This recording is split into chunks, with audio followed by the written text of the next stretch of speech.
Bonjour Emmanuel Bourgeois. Bonjour Kidzi. Vous êtes ostéopathe à Colombes, formée en périnatalité.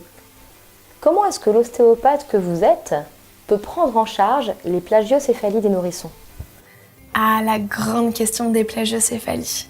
Qu'est-ce que ce phénomène en fait des têtes plates? Alors déjà, la plagiocéphalie, il existe de deux types. Vous avez la plagiocéphalie dite positionnelle, dont on va parler ici, et la plagiocéphalie dite sur craniosténose. Alors je fais juste une petite aparté pour vous expliquer vraiment la différence. La plagiocéphalie sur craniosténose, donc c'est dû à une ossification d'une de ces sutures du crâne, qu'on peut voir ici, ou là. Et vu qu'elles s'ossifient avant les autres, elles vont entraîner une déformation vraiment du crâne, avec beaucoup d'autres symptômes parfois vraiment embêtants. Cette plagiocéphalie-là, elle est de l'ordre de la prise en charge du médical et parfois même de la chirurgie. Donc, on va la laisser de côté, elle ne nous concerne pas. Nous, on va parler de la plagiocéphalie dite positionnelle. Alors, de nos jours, en cabinet, on peut voir beaucoup de parents consulter justement pour ce problème de tête plate. Alors, la tête plate, elle peut être aplatie soit d'un côté, soit de l'autre, soit au centre. Et ils consultent généralement en nous disant « Mais est-ce que la tête va retrouver sa forme belle et arrondie ?» C'est pas la première chose auquel nous, en tant qu'ostéopathe, on va s'intéresser. Alors oui, le crâne va évoluer au fur et à mesure, il a jusqu'à l'âge de 2 ans pour évoluer. Donc ça, on le travaille.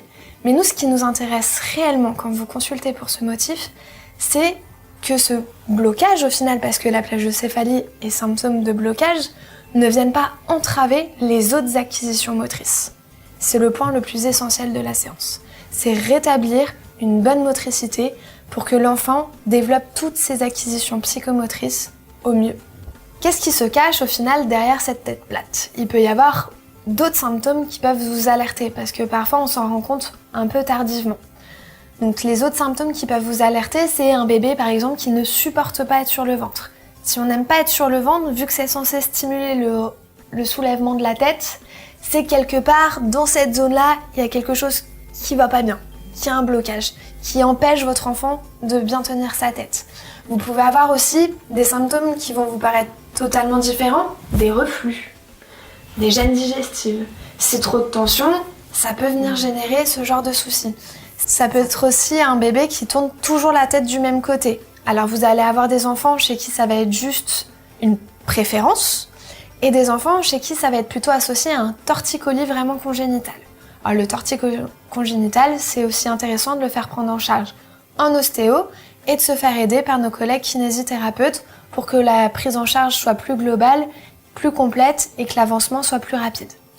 Toutes ces plaintes en fait témoignent de blocages, de tensions qui vont venir gêner l'enfant. Donc ça peut être des tensions au niveau du thorax, au niveau du dos, au niveau du crâne, de la base du crâne. Tout ça va faire que ça va venir perturber le fonctionnement et ça va un peu venir figer votre enfant qui va avoir tendance à pas trop s'ouvrir, à rester dans ces postures-là et donc forcément avec le temps, la tête a tendance à un petit peu s'aplatir.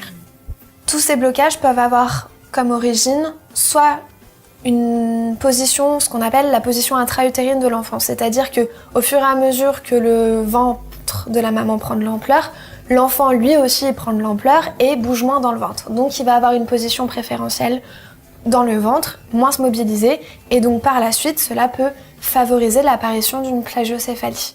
Ou suite à un accouchement qui lui a été par contre un peu traumatique, on peut avoir l'apparition d'un torticolis aussi, dû à la douleur, à la crispation de l'enfant.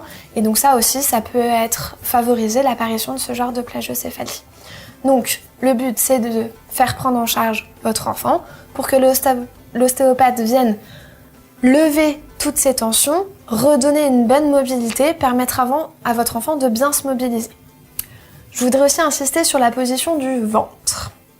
Parce que souvent on nous dit, oui, il ne faut pas mettre les enfants sur le ventre.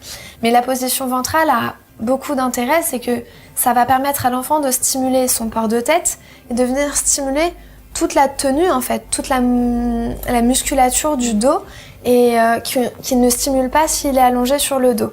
La position sur le ventre permet aussi à l'enfant d'acquérir ses retournements et d'acquérir le 4 pattes. Donc c'est juste essentiel dans sa motricité. Donc la consultation de plagiocéphalie va aussi marquer le point qu'il faut libérer toute cette mobilité pour que votre enfant puisse bien se développer.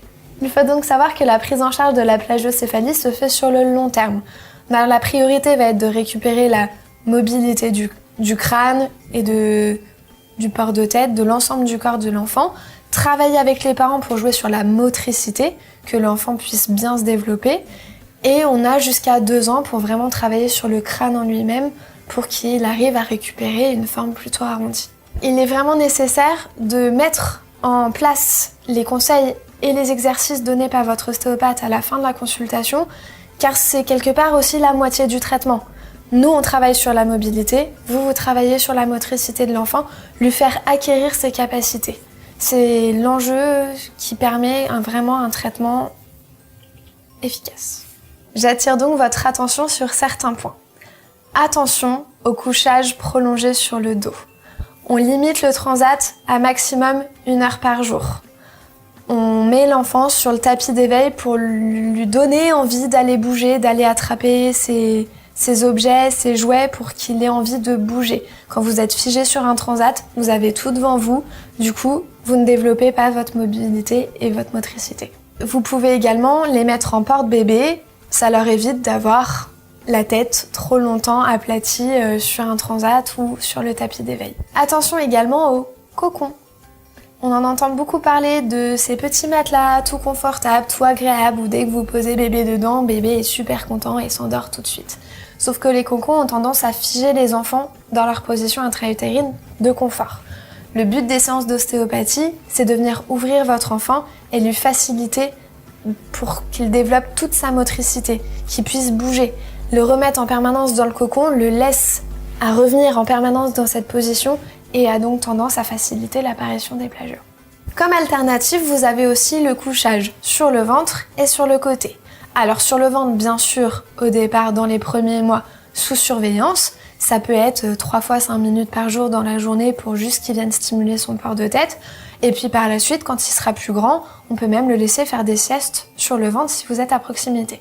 Le côté a aussi ses avantages, ça évite les différents appuis au niveau du crâne et ça permet aussi à l'enfant de découvrir le monde d'une autre façon. En tout cas, n'hésitez pas à bien faire attention aux différents symptômes dont nous vous avons parlé. Si vous avez la moindre question, d'en parler à votre ostéopathe qui saura vous dire s'il y a besoin d'une consultation ou pas et qui saura vous donner tous les conseils au niveau du couchage, du portage pour que vous puissiez bien vous occuper de bébé.